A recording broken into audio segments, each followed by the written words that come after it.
In all cases, I think at least three dimensions are very important when you are designing an MIS to ensure that it's adapted to your country purpose and to your capacity.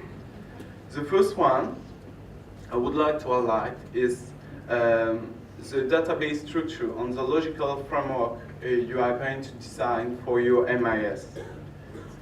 It's very important to look at what already exists in your country.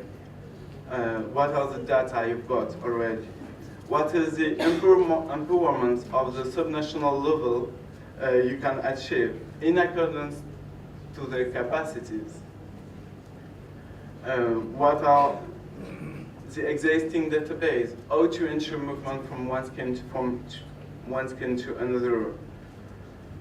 How can we ensure that software is compatible, that the technology is available in your country? The second point I would like to highlight is the governance. I think it's very important to be aware that MIS is a very powerful tool that can enable to improve your social protection mechanism, but there is a risk of political manipulation, and I think we've talked of that already this morning a little, but it's very important when you design the governance of your MIS that you take into account this risk to mitigate that risk as much as possible.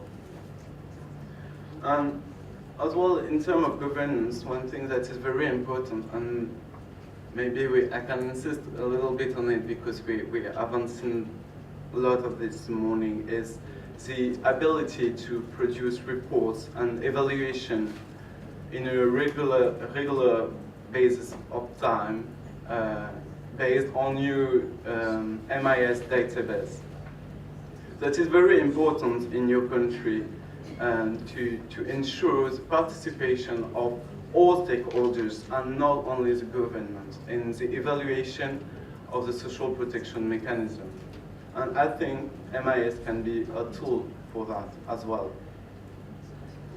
The last point I would like to highlight is complexity. I think it's something very important because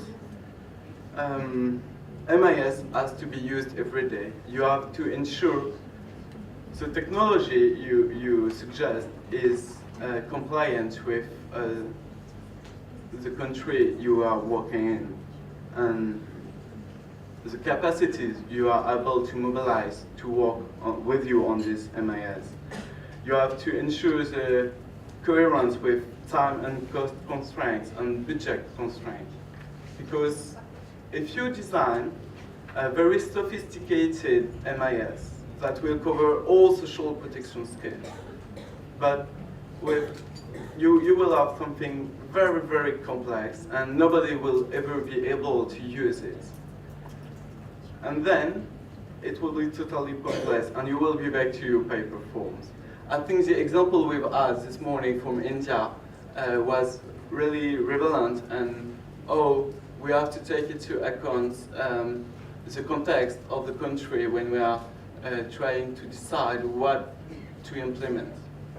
And I think you have to think in terms of complexity as well. And as it has been reminded this morning, it's not a question of copying what the Western countries have done, because most of the time it won't be properly adapted, but they obviously have a lot of failure already because they are something that is so complex that nobody can understand it.